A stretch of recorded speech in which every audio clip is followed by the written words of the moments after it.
आप कैसे जान सकते हैं कि यह शत्रु का वास्तविक आत्मिक युद्ध है या केवल जीवन की परिस्थितियां?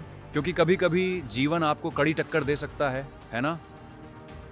कुछ लोग क्या करते हैं कि वे जो करते हैं वह यह है कि वे अपने कार्यों की जिम्मेदारी नहीं लेते, बल्कि दोष शैतान पर डाल देते हैं। बाइबल ये भी कहती है कि आत्मिक युद्ध होते हैं, ये बहुत स्पष्ट है, और आपके चारों ओर लाखों गिरे हुए स्वर्गदूत हैं। दुष्ट आत्माएं लोगों को प्रभावित करती हैं, क्योंकि याद रखें, बाइबल कहती है कि स्वर्गदूत असंख्य हैं, है ना? आप उन्हें गिन नहीं सकते। और फिर भी जब शैतान ने परमेश्वर के विरुद्ध विद्रोह किया, तो वह अपने साथ 1/3 स्वर्गदूतों को पृथ्वी पर ले आया। इसलिए वे यहाँ हैं। वे आपके दिमाग में विचार डाल सकते हैं। इसलिए सिर्फ यह मत मान लीजिए कि आप जो कुछ भी सोचते हैं वह हमेशा आपकी ओर से ही होता है। इसलिए आपको एक निर्णय लेने की आवश्यकता है। यदि आप इसके साथ जाने का विकल्प चुनते हैं, तो आप पाप को जन्म देंगे। इसलिए यह मत सोचिए कि शैतान आपको धोखा नहीं दे सकता। वह सबसे परिपक्व ईसाइयों को भी धोखा दे सकता है। भले ही आपके पास कोई पाप न हो, फिर भी आप आत्मिक युद्ध का अनुभव कर सकते हैं। क्यों?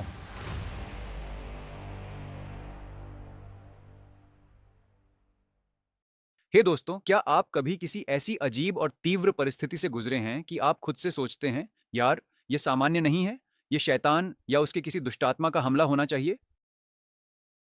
लेकिन आप अंतर कैसे जानते हैं? आप दुश्मन के असली आत्मिक युद्ध और खुद जीवन के बीच अंतर कैसे पहचानते हैं? क्योंकि कभी-कभी जीवन आपको बहुत कठिन हो जाता है ना?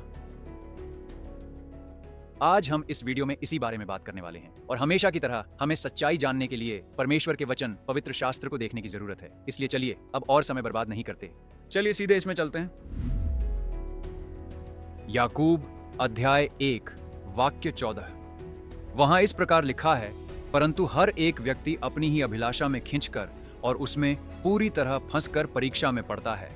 फिर अभिलाषा गर्भवती होकर पाप को जन्म देती है, और पाप जब पूरा बढ़ जाता है तो वह मृत्यु को उत्पन्न करता है।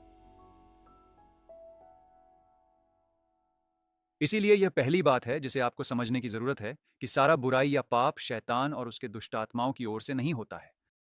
यह वाक्य बहुत स्पष्ट है कि यह हमारे पापमय स्वभाव से भी आता है, क्योंकि हम अपनी ही इच्छाओं से प्रलोभित और आकर्षित होते हैं। इसलिए आपके अंदर वह पापमय स्वभाव है, एक मसीही के रूप में भी, है ना? और इससे इनकार करना न केवल झूठ में जीना है, बल्कि यह आपके और आपके आसपास के लोगों के लिए बेहद खतरनाक है।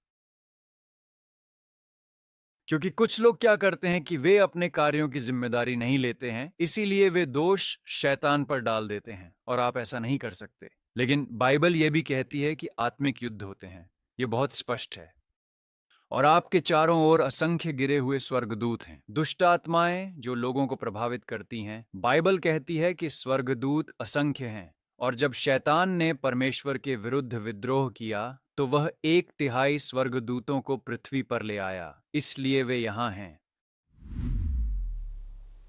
2 कुरिन्थियों 11 वाक्य 3 कहता है, परंतु मैं डरता हूं कि जैसे सांप ने अपनी चतुराई से हव्वा को बहकाया, वैसे ही तुम्हारे विचार मसीह के प्रति सच्ची और शुद्ध भक्ति से भटक जाएंगे। यह दूसरा वाक्य है जिसे आपको समझना जरूरी है। यहां हम स्पष्ट रूप से देखते हैं कि शैतान, और जब मैं शैतान कहता हूं तो मेरा मतलब गिरे हुए स्वर्गदूतों, दुष्ट सेनाएं, उन सब से है। शत्रु, वे आपके दिमाग में विचार डाल सकते हैं। इसलिए याद रखें, आपके हर विचार आपके नहीं होते। अपने विचारों पर भरोसा न करें, क्योंकि आपका पापमय शरीर आपसे झूठ बोलता है। कभी-कभी मन में अचानक आने वाले विचार परमेश्वर के विरुद्ध होते हैं, जो अक्सर शत्रु की ओर से आते हैं। इसीलिए यहां 2 बातें हैं, है ना? आपका पापी स्वभाव है ना? वे विचार जो उससे आ सकते हैं, लेकिन शत्रु की ओर से भी। इसलिए आपको इस महत्वपूर्ण सच्चाई को गहराई से समझने की जरूरत है, और यह मसीह के साथ आपकी आत्मिक यात्रा में आगे बढ़ने में आपकी बहुत सहायता प्रदान करेगी। शैतान का प्राथमिक युद्ध क्षेत्र आपका मन ही है। इसलिए वह प्रलोभन, संदेह, अपराध बोध, भय, भ्रम, ईर्ष्या, गर्व और चिंता जैसी निराशाजनक भावनाओं का इस्तेमाल करने की कोशिश करेगा, और केवल झूठ ही नहीं, बल्कि तोड़े मरोड़े हुए आधे सत्य भी।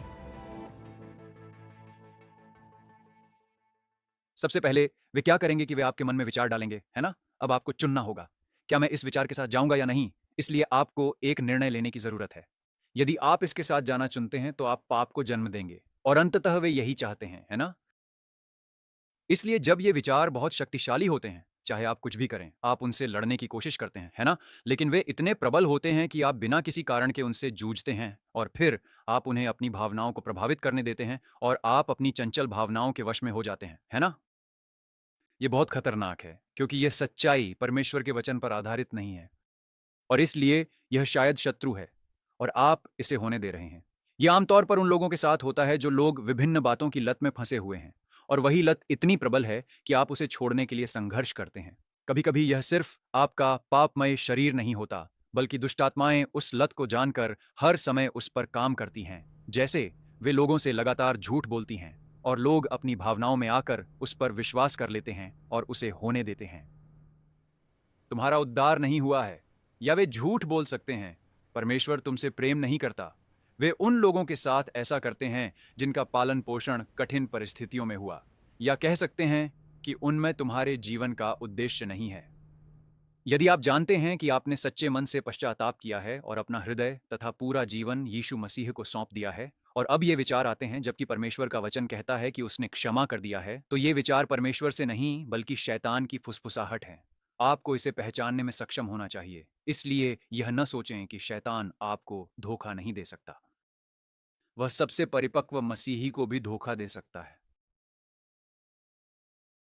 मैं नीदरलैंड के एक व्यक्ति को जानता हूं जिसे अपने उद्धार पर संदेह था। वह एक नई सृष्टि था। वह परमेश्वर के लिए इतना समर्पित था कि कुछ गलत होने पर उसे बहुत बुरा लगा और उद्धार पर शक होने लगा। फिर शैतान, गिरे हुए स्वर्गदूतों या दुष्टात्माओं ने उस झूठ पर काम किया और वह उस पर विश्वास करने लगा।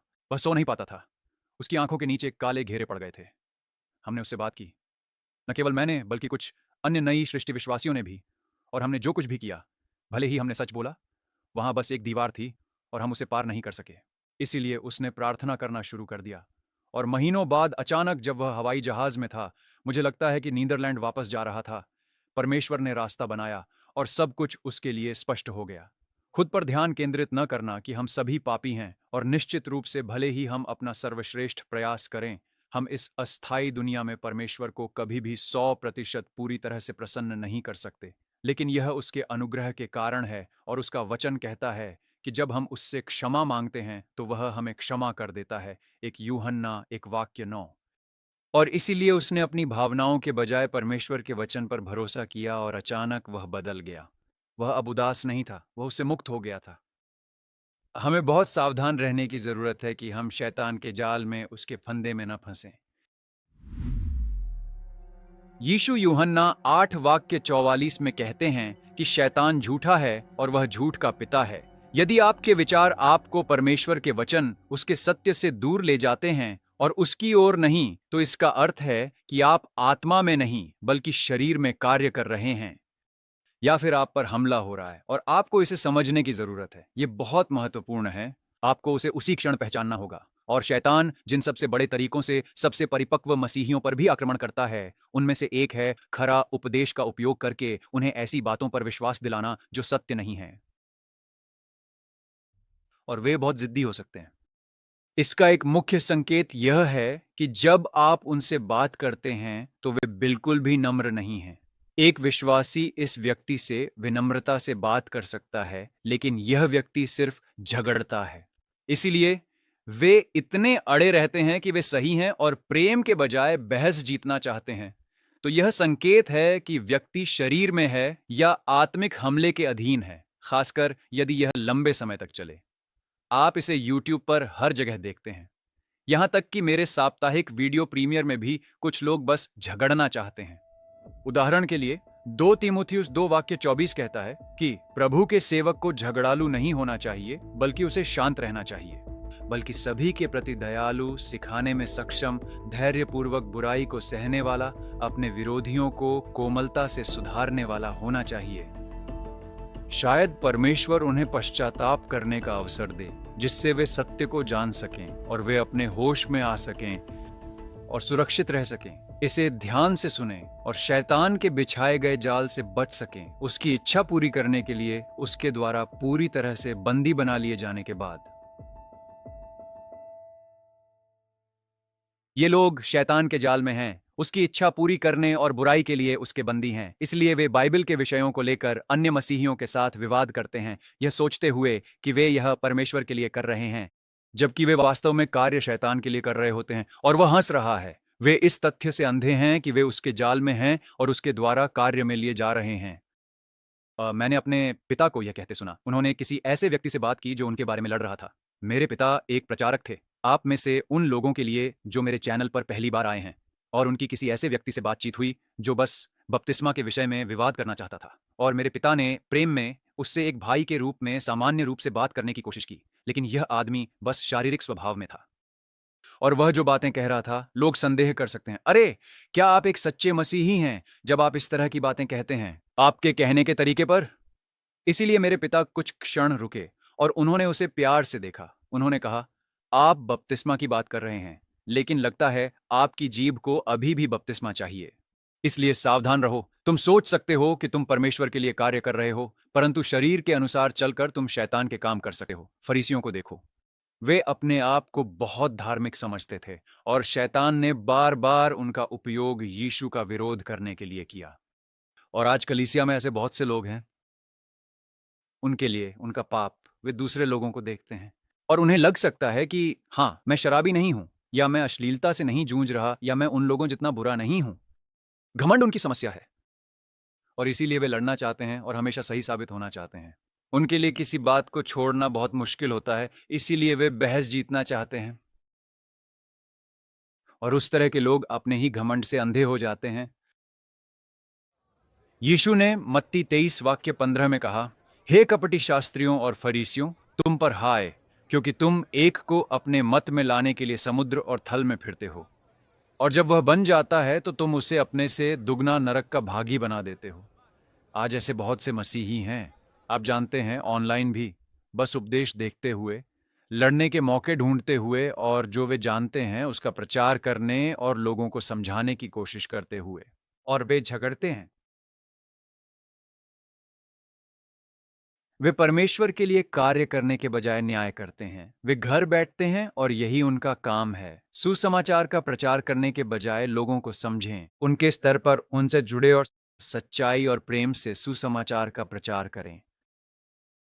अब यहां कुछ ऐसा है जिसे शायद आपने पूरी तरह से नहीं समझा होगा। कोई भी व्यक्ति जो परमेश्वर की संतान नहीं है, परमेश्वर की आत्मा वाला एक नई सृष्टि मसीही नहीं है, वह वास्तव में शैतान की संतान है। चाहे उन्हें पता ना हो, क्योंकि जैसे जैसे वे इस गहरे अंधकार में जीते हैं, वे वास्तव में शैतान के ही कामों को करते हैं। 1 यूहन्ना 3 वाक्य 10 हमें यह स्पष्ट रूप से बताता है कि इसी से परमेश्वर की संतान और शैतान की संतान के बीच का सबूत देखा जा सकता है। जो कोई भी धार्मिकता का कार्य नहीं करता है, वह परमेश्वर का नहीं है, और न ही वह व्यक्ति परमेश्वर का है जो अपने भाई से सच्चे मन से प्रेम नहीं करता है। आप देखिए, स्वाभाविक मनुष्य जिसमें परमेश्वर की आत्मा नहीं है, वह परमेश्वर की आत्मिक सच्चाइयों को नहीं समझ सकता। एक नई सृष्टि मसीही के रूप में यह आपके लिए सामान्य बात हो सकती है, लेकिन उनके लिए नहीं, क्योंकि उनके मन शैतान द्वारा अंधे कर दिए गए हैं। इसलिए वे शैतान की शक्ति और बंधन में हैं, यानी वे किसी भी समय उसके प्रभाव और इच्छा के अधीन हैं। इसलिए वे शैतान की संतान की तरह हैं और दुनिया में और अधिक पीड़ा और दुख लाने के लिए उसके द्वारा उपयोग किए जाते हैं। आप जानते हैं, 2 कुरिन्थियों 4 वाक्य 4 कहता है, उनके मामले में इस संसार के ईश्वर यानी शैतान ने अविश्वासी के मन को अंधा कर दिया है, ताकि वे मसीह की महिमा के सुसमाचार के प्रकाश को न देख सके, जो परमेश्वर का प्रतिरूप है। और यहां आपके लिए एक और है, 1 यूहन्ना 5 वाक्य 19। हम जानते हैं कि हम परमेश्वर से हैं और यह सारा संसार उस दुष्ट के वश में पड़ा है। अब हम यह जानते हैं, यही कारण है कि बाइबल शैतान को इस संसार का देवता या इस संसार का प्रभु भी कहती है। वह पाप का जन्मदाता है, वह इस संसार में पाप का कारण बनता है। वह आज्ञा न मानने वालों में कार्य करता है और वह अधिक दर्द और पीड़ा चाहता है, और वह हजारों सालों से ऐसा ही कर रहा है। लेकिन इसे ध्यान में रखते हुए अब ज्यादातर नया नियम विश्वासी के जीवन पर शैतानी प्रभाव पर इतना ध्यान नहीं देता, बल्कि उस पाप पर जो विश्वासी में अब भी बना रहता है, और यह समझाता है कि हमें इस पर विजय पाने की जरूरत है ना? लेकिन फिर हम जो पढ़ते हैं वह यह है कि जब एक विश्वासी पाप करता है तो वे शैतान को खुद को प्रभावित करने का मौका देते हैं। इसलिए आप उसे एक कानूनी अधिकार देते हैं अपने जीवन में पैर जमाने की जगह है। इसलिए आपको पाप करने के तुरंत बाद हर बार परमेश्वर से क्षमा मांगते रहना चाहिए। यह बेहद जरूरी है। आपको शुद्ध रहने की जरूरत है ना? परमेश्वर के साथ अपने रिश्ते में जैसे ही आपको अपनी गलती का एहसास हो, तुरंत कहें, परमेश्वर कृपया मुझे क्षमा करें। इसलिए वह जगह, वह स्थान जो आप शैतान को देते हैं, वह अब वहां न रहे। पौलुस इफिसियों 4 वाक्य 26 में समझाते हुए कहते हैं, और पाप मत करो, सूर्य अस्त होने तक अपने क्रोध को मत बनाए रखो और शैतान को कोई अवसर न दो। ओह, यह संदेश विशेष रूप से उन विवाहित पुरुषों और महिलाओं के लिए है, उदाहरण के लिए, कि आप जानते हैं आप अपने साथी पर क्रोधित हैं और आप इसे सुलझाना नहीं चाहते हैं। आप सोने जाना चाहते हैं और आप उन पर क्रोधित रहना चाहते हैं, इसलिए वे दुख सहेंगे। आप कई दिनों तक क्रोधित रहेंगे जब तक कि वे आकर क्षमा न मांगें, और उन्हें उस क्षमा के लिए आपको प्रसन्न करने की आवश्यकता है ना? इसलिए उस मसीही हृदय के विपरीत जो हमारे पास होना चाहिए। और जब यह एक शैतानी हमला होता है तो आप इसमें एक प्रकार का आनंद भी ले सकते हैं। आप वैसा ही बनना चाहते हैं, आप क्रोधित होना चाहते हैं, और वह भावना शारीरिक स्वभाव पर एक दुष्ट अधर्मी तरीके से अच्छी लगती है, और यह इतना प्रबल है कि यह दूर नहीं जाना चाहता। यह एक आत्मिक युद्ध हो सकता है, इसलिए आपको बहुत सावधान रहने की आवश्यकता है, क्योंकि यह शैतान हो सकता है जो उस भावना को बढ़ा रहा है। इसलिए आप शैतान को अपने जीवन में, अपने विवाह में आने और हानि पहुंचाने के लिए जगह दे रहे हैं। जिस क्षण आप परमेश्वर से क्षमा मांगते हैं और आप अपने साथी को आत्मा के माध्यम से उसकी आंखों से प्रेम के साथ, अगापे प्रेम के साथ देखते हैं, है ना? जिसका अर्थ है कि यह आपकी इच्छा का एक कार्य है। आप प्रेम करते हैं चाहे प्राण के स्तर पर ऐसा ना लगे। अचानक वह क्रोध चला जाता है। आप विनम्र हो जाते हैं। आप आते हैं और कहते हैं, मुझे क्षमा करें, आइए इस बारे में बात करें। और अचानक पूरा वातावरण बदल गया, और आप वास्तव में बिना क्रोध के इसके बारे में बात कर सकते हैं। आप दोनों के बीच पवित्र आत्मा की उपस्थिति के साथ फिर वहां शांति होगी। अब इसे सुने। यूहन्ना 14 वाक्य 30, क्योंकि इस संसार का शासक शैतान आ रहा है। यीशु कहते हैं, उसका मेरे ऊपर कोई अधिकार नहीं है। यीशु ने ऐसा क्यों कहा? क्योंकि वह परमेश्वर है। वह परमेश्वर है और शैतान का उन पर अधिकार नहीं है। पर मुझे लगता है कि यह विश्वासियों के लिए उदाहरण है, क्योंकि मनुष्य के रूप में यह कहते समय उनमें कोई पाप नहीं था। इसलिए यदि वे निष्पाप थे, तो शैतान का उन पर कोई अधिकार नहीं था। इसलिए शैतान ने उन्हें लुभाना चाहा, पर वे नहीं माने। आपको क्या लगता है उसने ऐसा क्यों किया? इसलिए यदि आप पाप नहीं करते हैं तो शैतान का आप पर कोई कानूनी अधिकार नहीं है। लेकिन यदि आप पाप करते हैं तो उसे अधिकार मिलता है। इसलिए वह आपके और आपके करीबियों के विचारों को प्रभावित कर सकता है, खासकर जिन्हें आप प्रेम करते हैं, आपके परिवार के सदस्यों को भी। और कभी-कभी यह बिल्कुल तर्कहीन होता है। पत्नी अचानक दोष मढ़ने या शिकायत करने लगे तो आप सोचेंगे, ये क्या हुआ? ये हमले तर्कसंगत नहीं हैं। जैसे कि आप बाइबल अध्ययन के लिए जा रहे हैं और शैतान आपको रोकने या प्रभावित करने की कोशिश कर रहा है, तब आपको यह पहचानने की जरूरत है कि यहाँ क्या हो रहा है, और तुरंत सबसे पहले प्रार्थना करने की जरूरत है। परमेश्वर से कहें कि हवा की आत्मिक सेनाएं से आपकी रक्षा करें। फिर अगापे प्रेम पर ध्यान दें और आत्मा से अपने जीवन साथी से बात करें। यह विशेष रूप से पादरियों के साथ कलीसिया का संदेश देने से ठीक पहले हो सकता है। यहां तक कि मेरे साथ भी घर में ऐसा हुआ था, जहां कुत्तों या निकिता के साथ कुछ गलत हो गया था। और फिर आप जानते हैं, जब मुझे फिल्म बनानी थी, तो मैं भावनात्मक रूप से थोड़ा उत्तेजित था, और मुझे शांत होने और उसे समझने के लिए पहले प्रार्थना करने की जरूरत थी। अब यीशु मत्ती 10 वाक्य 16 में कहते हैं, देखो, मैं तुम्हें भेड़ियों के बीच भेड़ों के समान भेज रहा हूं, इसीलिए सांपों के समान बुद्धिमान और कबूतरों के समान भोले बनो। तुम्हें सताया जाएगा। जैसे ही हम अंत समय के करीब पहुंचेंगे, सभी मसीहियों पर सताया जाएगा। परमेश्वर का वचन यही कहता है। अगर आपको सताया नहीं जा रहा तो आप असल में परमेश्वर के लिए कुछ नहीं कर रहे। लेकिन जिस क्षण आप परमेश्वर के राज्य के लिए काम करना शुरू करते हैं, जैसा कि वह आपका मार्गदर्शन करता है, तो भाई, शैतान और उसके गिरे हुए स्वर्गदूत आपके पीछे आएंगे। आगे वाक्य 21 में लिखा है, भाई भाई को मृत्यु के लिए सौंप देगा और पिता अपने बच्चे को, और बच्चे माता पिता के विरुद्ध खड़े होंगे और उन्हें मरवा डालेंगे, और मेरे नाम के कारण सब लोग तुमसे घृणा करेंगे।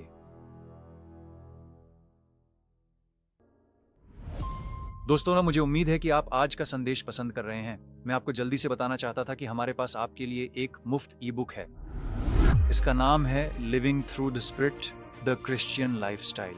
यह 60 से अधिक पृष्ठों की है और इसमें मैं शरीर, आत्मा और आत्मा के बीच के अंतर जैसी बातों पर चर्चा करता हूँ। हमारा रूपांतरण यीशु मसीह में, यह नया जीवन कैसे जिएं, आत्मिक युद्ध, और फिर मैं इस पुस्तक का समापन परमेश्वर के कवच के साथ करता हूँ। जैसा कि मैंने कहा, यह बिल्कुल मुफ्त है, इसलिए आप इसे नीचे वीडियो विवरण में प्राप्त कर सकते हैं या हमारी वेबसाइट DLM क्रिश्चियन लाइफस्टाइल पर भी पा सकते हैं। ठीक है, अब आप जान गए। चलिए आज के वीडियो पर वापस चलते हैं।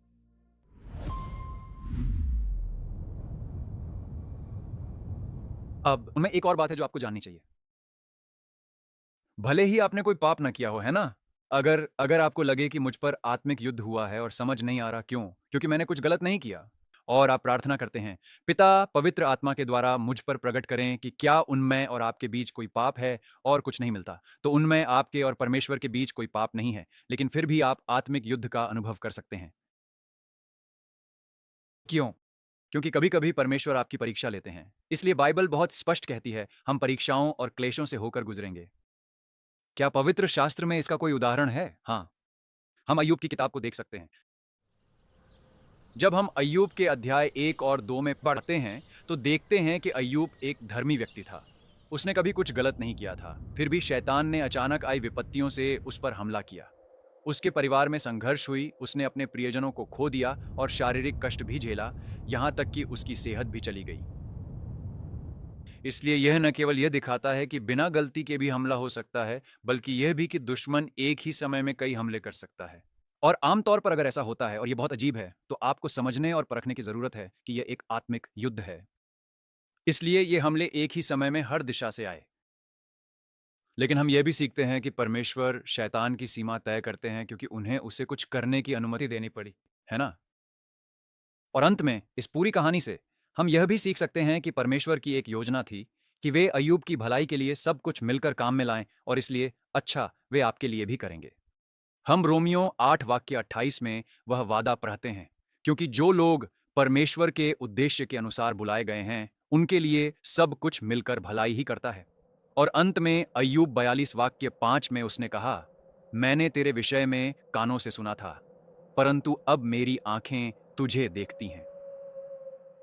तब परमेश्वर ने उसे पहले से भी कहीं अधिक आशीष दी। इसीलिए हम यहाँ स्पष्ट रूप से देखते हैं कि कभी-कभी परमेश्वर परीक्षाओं और क्लेशों के साथ दुष्ट सेनाएं आप पर प्रभाव डालने की अनुमति देंगे। लेकिन हम पवित्र शास्त्र से यह भी सीखते हैं कि चाहे आप मृत्यु की छाया की तराई से होकर गुजरें, परमेश्वर आपके साथ हैं। वे आपके साथ ऐसा कुछ नहीं होने देंगे जो उनकी इच्छा का हिस्सा न हो, क्योंकि उन्होंने आपके लिए जो योजना बनाई है वह अच्छी है। वे उन सभी चीजों को भलाई के लिए मिलकर काम में लाएंगे। वे आपको इससे गुजरने देते हैं, क्योंकि वे आपके चरित्र और आपके विश्वास को बढ़ाना चाहते हैं। लेकिन जब आप ऐसा करते हैं, तो आपको परमेश्वर के हथियार बांध लेने चाहिए। शैतान को परमेश्वर के वचन के बारे में आपकी सोच बदलने की अनुमति न दें। परमेश्वर के वचन पर भरोसा रखें और उन स्थितियों में हमेशा अपने विचारों या भावनाओं के बजाय उसके अनुसार जिएं, क्योंकि वे आपसे झूठ बोल सकते हैं। और फिर शैतान को कभी भी यीशु मसीह में आपकी शांति और आनंद चुराने न दें। जब ऐसा होता है, तो आप जानते हैं कि कुछ गलत है और आप इसकी अनुमति दे रहे हैं। इसलिए जैसे ही आप देखें कि ऐसा हो रहा है, आपको डटकर मुकाबला करना होगा। और आप लड़ते कैसे हैं? आप परमेश्वर के हथियार पहनते हैं, आप लड़ते हैं और प्रार्थना करते हैं। आत्मिक युद्ध का मुख्य आधार प्रार्थना होनी चाहिए। और आप प्रार्थना कर सकते हैं और कह सकते हैं, प्रभु यीशु, मैं सबसे पहले यह मांगता हूं कि आप मेरी रक्षा करें, और यदि कोई पाप है तो कृपया उसे मुझ पर प्रकट करें। और यदि पवित्र आत्मा आप पर कोई पाप प्रकट नहीं करता है, तो आप प्रार्थना करें कि परमेश्वर आपकी रक्षा करेगा। प्रभु यीशु, कृपया मेरे परिवार की रक्षा करें। यीशु मसीह में मेरे हृदय, मेरे मन की रक्षा करें। और यदि हवा में कोई आत्मिक सेनाएं हैं, तो मैं यीशु मसीह के नाम में तुम्हें डांटता हूं। यहाँ तुम्हारे लिए कोई जगह नहीं है और तुम्हारा मुंह पर कोई अधिकार नहीं है। याकूब 4 वाक्य के साथ कहता है, इसलिए अपने आप को परमेश्वर के अधीन कर दो, शैतान का सामना करो और वह तुम्हारे पास से भाग जाएगा। इसलिए वहां फिर से वादा है कि वह आपके पास से भाग जाएगा। आपको यीशु मसीह पर विश्वास करना होगा। मसीह के द्वारा आप शक्ति पाते हैं। आपकी अपनी शक्ति नहीं, बल्कि जिसने यीशु को मरे हुओं में से जिलाया, वह आत्मा आप में है।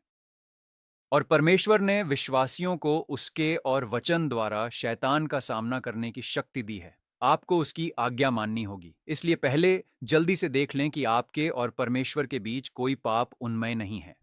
अगर ऐसा नहीं है तो मुकाबला करें। अब यदि आप शत्रु के बारे में और जानना चाहते हैं, क्योंकि आप उससे और कैसे कैसे लड़ पाएंगे। बहुत से लोग कहते हैं कि वे शैतान और उसकी दुष्ट आत्माओं के बारे में सीखना नहीं चाहते, क्योंकि वे डरे हुए हैं। लेकिन परमेश्वर का वचन कहता है कि परमेश्वर ने हमें डर की नहीं, बल्कि शक्ति, प्रेम और आत्म संयम की आत्मा दी है। इसलिए आप आत्मा से कार्य कर और लड़ सकते हैं। जब आप आत्मा में चलते हैं तो उनका अधिकार नहीं होता, इसलिए इसे याद रखें। परमेश्वर के हथियार पहने। डरो मत। यदि आप शैतान और दुष्ट आत्माओं के बारे में और जानना चाहते हैं तो ये वीडियो देखें। मैं आपसे वहीं मिलूंगा। और कभी ना भूलें, परमेश्वर आपसे प्रेम करता है और मैं तुमसे प्रेम करता हूं। बाय।